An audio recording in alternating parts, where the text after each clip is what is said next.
வணக்கம் மக்களே, இது ராம்குமார். இன்றைக்கி நம்ம பார்க்க போகிறது ஒரு மிகவும் செம்மையான ஒரு ட்ரெக்கிங் எக்ஸ்பீரியன்ஸாக இருக்க போது. இன்றைக்கி நம்ம பண்ணக்கூடிய ட்ரெக்கிங் என்னன்னு பார்த்துட்டோம்னா, தேனி மாவட்டத்தில் உள்ள டாப் ஸ்டேஷனில் இருந்து அந்த மலைக்கு கீழே உள்ள பள்ளத்தாக்கில் உள்ள குரங்கணி கிராமம் வரைக்குமான ஒரு 12 கிலோமீட்டர் நீளமுடைய மலையிறக்க பயணம் தான் செய்ய போகிறோம். இந்த மலையிறக்கத்தோடு நம்ம பார்க்க போகிற மிகவும் பிரம்மாண்டமான மலைத்தொடர், பச்சம் பசுமை போர்த்திய புல்வெளி, மேடுகள், மிக சீரிய மிக உயரமான மலைத்தொடர்கள், மேகக்கூட்டங்கள்னு ரொம்பவே அருமையாக இருக்க போகுது. ஸோ நாம் இப்போ முதல்ல ட்ரெக்கிங்கை ஸ்டார்ட் பண்ணக்கூடிய இடம் டாப் ஸ்டேஷன். ஸோ இங்கே போகிறதுக்கு நாம் எய்தர் தேனி அல்லது பொள்ளாச்சியிலிருந்து மூணாறு வழியாக தமிழக பகுதிக்கு உட்பட்ட இந்த டாப் ஸ்டேஷனுக்கு வந்து சேரணும். இங்கே நம்ம முதல்ல டாப் ஸ்டேஷனில் உள்ள இந்த காட்சி முனையில் ஏறி நின்று மிகவும் ரம்மியமான பிரம்மாண்டமான மேற்கு தொடர்ச்சி மலையோட அந்த அழகான காட்சிகளை கண்டு ரசிக்கிறோம். வலது பக்கத்தில் இருந்து அப்படியே போனோன்னா கொழுக்குமலை சிகரத்தோட மிகவும் அருமையான காட்சி. இப்போ பார்த்துட்டிங்கன்னா மேகங்களால் முழுமையாக மூடப்பட்டிருக்கு. அதுக்கு அடுத்தபடியாக இருக்கக்கூடிய போடிமெட்டு பள்ளத்தாக்கு. ஸோ இந்த காட்சி முனையை பார்த்து முடிச்சுட்டு நாம் ட்ரெக்கிங்கை ஸ்டார்ட் பண்ணியாச்சு. ஒரு சிறிய மண் பாதை வழியாக போகக்கூடிய இந்த பாதை முதல் ஒரு 1.5 கிலோமீட்டர் ஒரு சிறிய வில்லேஜ் வழியாக போகும். அதில் நமக்கு சுவாரஸ்யமாக எதுவும் இல்லைன்றனால அதை நான் மிக சுருக்கமாக கட்டியிருக்கேன். இப்போ அதை முடித்து வரும்போது மிகவும் ரம்மியமான பச்சை பசேல் என்ற காட்டுப்பாதை ஆரம்பிக்குது.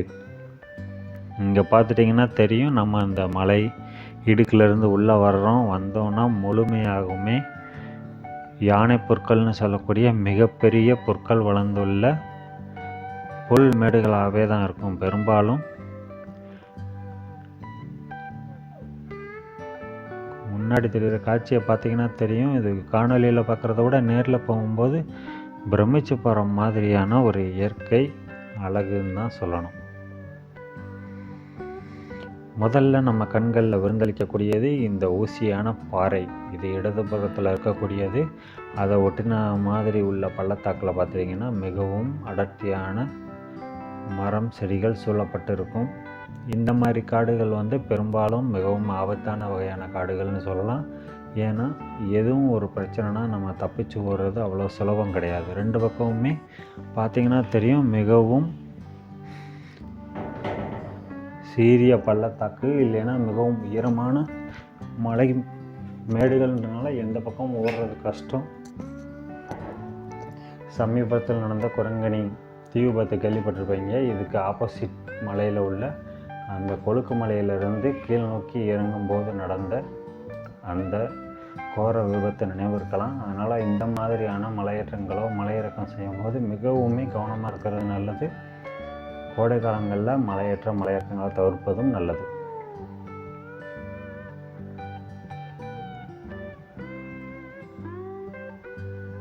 இன்னொன்று பார்த்துட்டிங்கன்னா வனவிலங்குகள் அச்சுறுத்தல். இப்போ நம்ம போகக்கூடிய இந்த புல்மேடுகளுக்கு இடது பக்கமோ வலது பக்கமோ உள்ள அந்த ஒரு அடர்த்தியான காடுகளுக்குள்ளே என்ன விலங்குகள் வேணும்னாலும் பதுங்கி இருக்கலாம். அதனால் எப்போவுமே ரொம்ப அலர்ட்டாக இருக்கணும். நம்ம பார்க்குறது தெரியுது, வலது பக்கத்தில் எவ்வளோ அடர்த்தியான மரங்களால் சூழப்பட்ட மலை முகடுகளுக்கு இடைப்பட்ட பகுதி. இதுக்குள்ளே என்ன விலங்குகளோ யானையோ புலி எது இருக்குன்னு நமக்கு கண்டுபிடிக்கிறது அவ்வளோ சுலபமான காரியம் கிடையாது. அதனால் ரொம்பவும் கவனத்தோட கைடோட அந்த அறிவுறுத்தல்களை மிகவும் கவனமாக பின்பற்றி நம்ம போக வேண்டியது ரொம்ப முக்கியம். ஸோ இப்போ நம்ம மலை முகடுகளில் அந்த மலை ஓரத்திலே நடந்து வந்த பாதை இப்போ முடிவுக்கு வரப்போகுது. இதுக்கப்புறமா நம்ம அந்த மலை குன்றுகள்லேருந்து கீழ் நோக்கி இறங்க போகிறோம். இப்போ நம்ம பார்த்திங்கன்னா பெரும்பாலும் ஃப்ளாட்டாக வந்திருக்கும். இனி நம்ம பார்க்க போகிறது இன்னும் சுவாரஸ்யமான மலை இறக்க பயணம். இனி நாம் ஒரு 60லேருந்து 50 டிகிரி கோணத்தில் கீழ் நோக்கி இறங்கி போக போகிறோம்.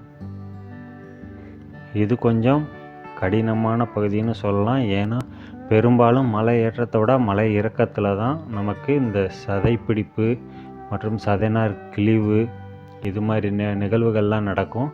ஏன்னா நம்ம கீழ் நோக்கி நடக்கும்போது அதிகமான அழுத்தம் வந்து எலும்புகளையும் மூட்டுகள்லையும் இருக்கும். அதனால் ஒரு சிறிய தடுக்கி விழுகிற மாதிரியோ இல்லை வழுக்கும் போதோ அந்த மாதிரி சதைப்பிடிப்போ இல்லை தசைநார் கிழிவோ ஏற்பட வாய்ப்பு இருக்குது. அதனால் மிகவும் கவனமாக செய்யணும்.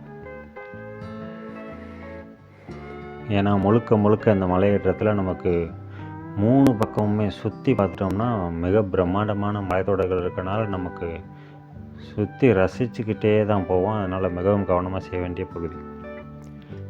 இப்போ நம்ம கண்களுக்கு நேர் எதிரில் இருக்கக்கூடிய அந்த பச்சை பசேல்னு இருக்கக்கூடிய மலை குன்றோட உச்சியிலேயே நம்ம நடந்து இறங்கி போக போகிறோம். அந்த 3 பேர் நிற்கிறத பார்க்கலாம், எவ்வளோ ஒரு அருமையான காட்சின்னு. நமக்கு நேர் எதிரில் இருக்கக்கூடிய இந்த மிகவும் நேர்த்தியாக தண்ணீர் வழிந்து வரக்கூடிய பகுதி தாங்க கொழுக்குமலை டீ எஸ்டேட். அது மேலே இருந்து தான் அந்த தண்ணீர் நீரூற்று கீழே இறங்கி வரும். அதிலிருந்து வரக்கூடிய மிகச்சிறிய அருவி போன்ற காட்சிகளும் நமக்கு பின்னால் வீடியோவில் வருது.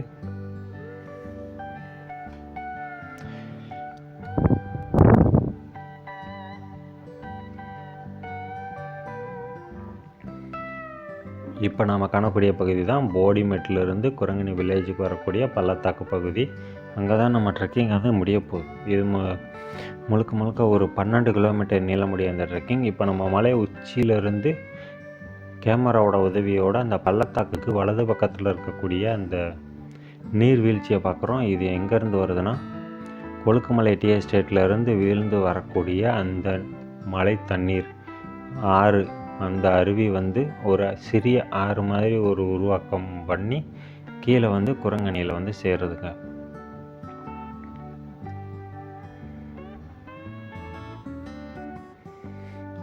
இப்போ நம்ம பார்க்குறது க்ளோஸ்அப் கேமரா உதவியோடு நம்ம ஜூம் பண்ணி பார்க்குறோம்.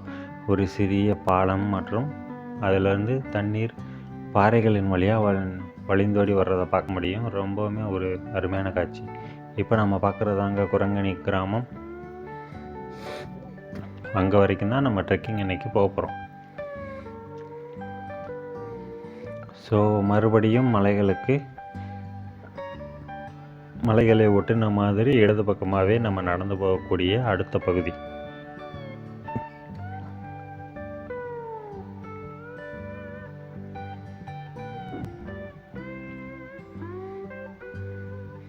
இந்த ட்ரெக்கிங்கில் இன்னொரு சுவாரஸ்யமான விஷயம் என்னென்னா, நம்ம டாப் ஸ்டேஷனில் அந்த குரங்கணி போகிற வழியிலேயே ஒரு 60% ட்ரெக்கிங் முடிஞ்சு மலைத்தொடருக்கு ஆல்மோஸ்ட் கீழ் நோக்கி வரும்போது அங்கே இருக்கக்கூடிய ஒரு முதுவன் பழங்குடி கிராமம் வழி, ஒரு ட்ரைபல் வில்லேஜ், அது வழியாக தான் நம்ம போவோம். ஆனால் நம்ம அங்கே போகும்போது என்னென்னா, பெரும்பாலும் நம்ம வந்து அந்த மக்களுக்கு எந்த ஒரு தொந்தரவும் செய்யாமல் ஒரு சிறிய இலைப்பாறுதல் அல்லது ஒரு சிறிய நம்ம கொண்டு வந்த உணவை உட்கொண்டுட்டு போகக்கூடிய ஒரு இடம். அவங்களுக்கு எந்த விதமான தொந்தரவும் செய்யாமல் இருக்கணும்.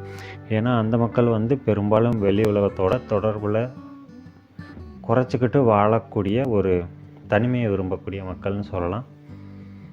அந்த ஒரு சுவாரஸ்யமான வில்லேஜை நம்ம தாண்டி தான் போக போகிறோம். அது நம்ம கூடிய சீக்கிரத்தில் பார்ப்போம். இப்போ நம்ம அந்த மலைமுகடுகள்லேருந்து தொடர்ந்து கீழ் நோக்கி இறங்கிக்கிட்டு வர்றோம்.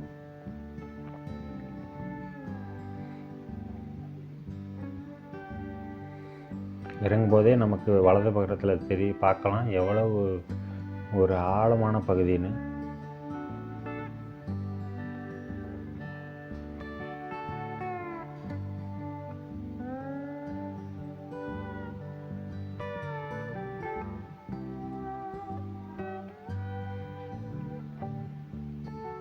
சர்வசாதாரணமாக 1000லேருந்து 2000 அடி ஆழம் இருக்கக்கூடிய மலை முகடுகளில் தான் நம்ம நடந்து போய்கிட்டு இருக்கோம்.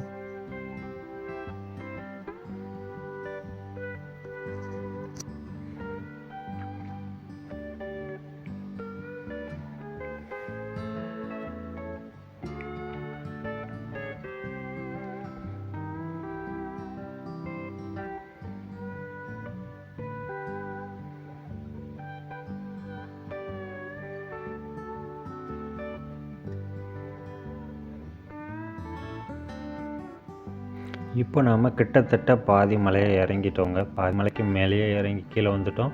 இப்போ நம்ம அந்த முதுவன் பழங்குடி கிராமத்து பக்கத்தில் நெருங்கிட்டோம்னு சொல்லலாம். இப்போ நம்ம மேலேருந்து பார்த்த அந்த அருவி எல்லாமே இப்போ நமக்கு கொஞ்சம் சம உயரத்தில் இருக்கிறத பார்க்க முடியும்.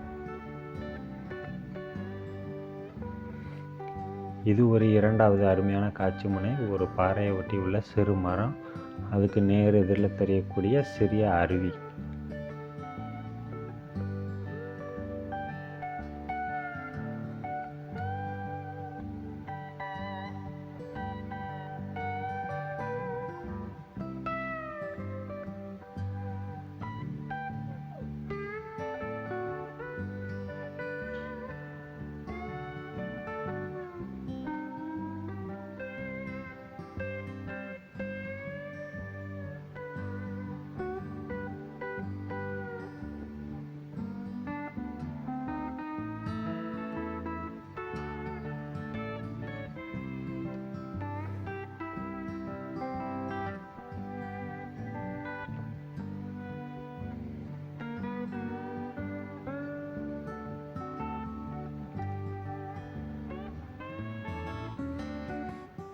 ஸோ நாம் இப்போ ஆல்மோஸ்ட் முதுவன்குடிக்கு வந்துட்டோம்.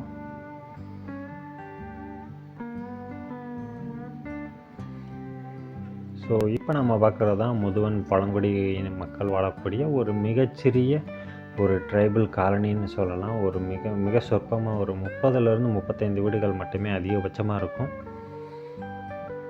இது நாங்கள் போகும்போது பார்த்துட்டிங்கன்னா ஒரே ஒரு டிவி தான் அந்த பஞ்சாயத்து போர்டு ஆஃபீஸ்லேயும், அது இல்லாமல் ஒரு சத்துணவு கூடம் மாதிரியான ஒரு கட்டமைப்பு வில்லேஜுக்கு முன்னால் இருந்துச்சு. அதை தாண்டி பார்த்துட்டோன்னா ஒரு 3லேருந்து 4 வரிசை கொண்ட சில வீடுகள், 3 தெருக்கள் தான் அதிகபட்சமாக இருக்கும். இது ஒரு சிறிய கட்டமைப்புன்னு சொல்லலாம். இப்போ நம்ம பார்க்குறது தான் அந்த ஊராட்சி ஒன்றிய ஆரம்ப பள்ளி பார்க்க முடியும்.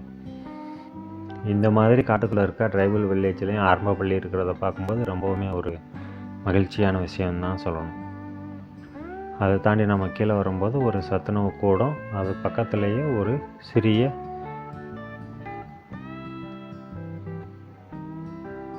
அழகான கிராமம்.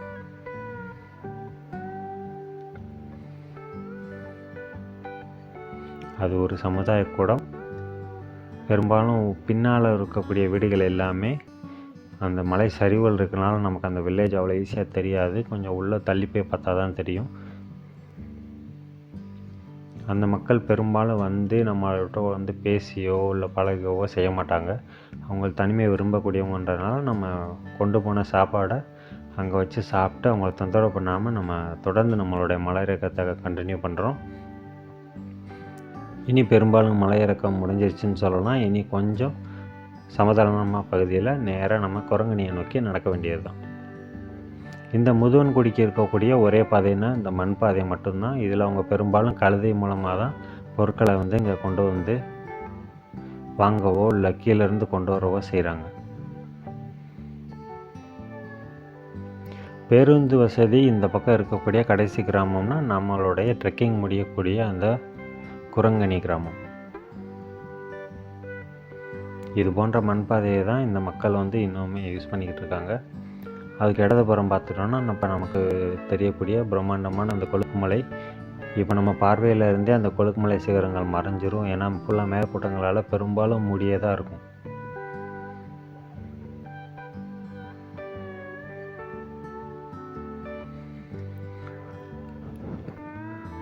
ஸோ இந்த ட்ரெக்கிங் வந்து நமக்கு குரங்கணியில் முடிஞ்ச உடனே நமக்கு எல்லாருக்கும் தெரியும், இப்போ சமீபத்தில் வந்த கும்கி திரைப்படம், அந்த படத்தில் வந்து அந்த யானைக்கு வந்து செட் அமைச்சிருப்பாங்க ஒரு காட்டுப்பகுதியில். அந்த காட்டுப்பகுதியில் தான் நாம் இன்றைக்கி நைட்டு செட்டு போட்டு தங்க போகிறோம். இப்போ ட்ரெக்கிங் முடிஞ்ச உடனே நம்ம போய் ஃப்ரெஷ் ஆகிட்டு அந்த இடத்துல குடில்கள் அமைத்து நைட்டு உறங்கிட்டு அதுக்கப்புறமா நம்ம 2வது நாள் ட்ரெக்கிங் வந்து கொடைக்கானல் நோக்கி, அதாவது பெரிய குளத்துலேருந்து கொடைக்கானல் நோக்கி வெள்ளகவி வழியாக நம்ம 2வது நாள் ட்ரெக்கிங் நடக்க போகுது. அதுக்கு முன்னாடி இன்றைக்கி நம்ம ட்ரெக்கிங் முடியக்கூடிய இடம் இந்த குரங்கணி வில்லேஜ். நம்ம ஆல்மோஸ்ட் வில்லேஜ்கிட்ட நெருங்கிட்டோம். கண்டிப்பாக சந்தேகம் இல்லாமல் நீங்கள் ரொம்பவுமே என்ஜாய் பண்ணியிருப்பீங்கன்னு நினைக்கிறேன். இதோட இந்த ட்ரெக்கிங் முடிஞ்சிருச்சு, இனி வில்லேஜ் தான் நினைக்கும் போது அங்கே இன்னொரு ஒரு சிறிய மனதிற்கு இதமான இன்னொரு சிறிய ஒரு அருவி. இப்போ நம்ம பார்க்குற அந்த கூர்மையான பாறைக்கு இடையில் விழக்கூடிய மிகவும் சிறிய பாலம், அதை தொட்டு இடது பக்கத்தில் இருக்கக்கூடிய அருவி, ஒரு ட்ரெக்கிங் முடிஞ்சு இளைப்பாற ஒரு மிக சிறப்பான ஒரு இடம்.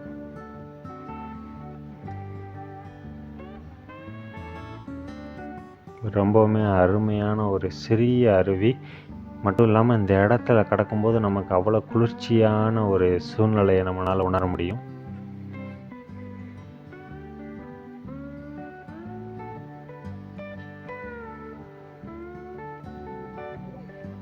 ஸோ கண்டிப்பாக கண்களுக்கு விருந்தளிக்கக்கூடிய ஒரு நல்ல மலையிறக்க பயணமாக அது உங்களுக்கு அமைஞ்சிருக்குன்றதில் எந்த சந்தேகமும் இருக்காதுன்னு நம்புகிறேன். இப்போ நம்ம ஆல்மோஸ்ட் குரங்கணி வில்லேஜ் நெருங்கிட்டோம். அங்கே வந்ததுக்கப்புறம் நம்மளோட பயணத்தை முடிச்சுட்டு நான் சொன்ன மாதிரி போய் கேம்ப் ஃபயர் அங்கே போய் ஃபர்தராக கண்டினியூ பண்ண போகிறோம். ஸோ இதே மாதிரி இன்னொரு சிறப்பான ஒரு ட்ரெக்கிங் அல்லது இன்னொரு இடத்த எக்ஸ்ப்ளோர்